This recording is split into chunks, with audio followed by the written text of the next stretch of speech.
role of human rights in the perspective of psychology so that we will find out the social justice can be ensured to the suspect.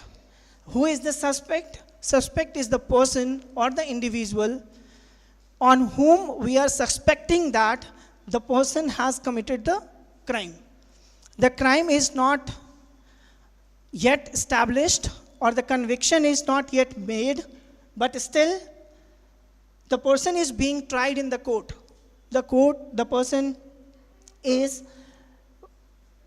following all the procedures of the judicial system.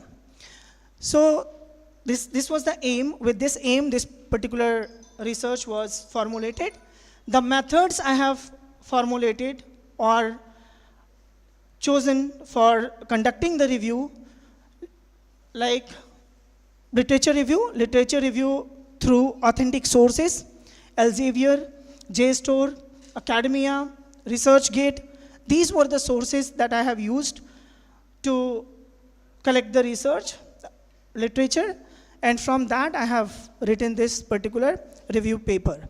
The key findings of this research is that human rights are crucial in forensic psychological assessment, intervention, and management.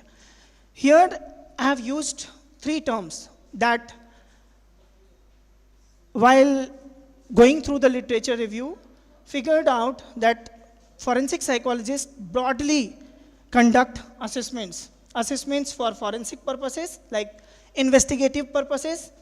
Forensic psychologists assist to the police department. Forensic psychologists conduct lie detection tests in the forensic science laboratory.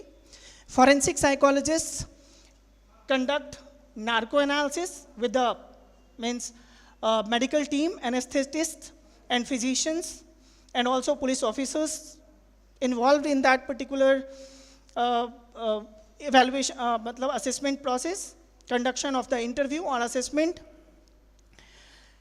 Then the intervention. Intervention is very important when we talk about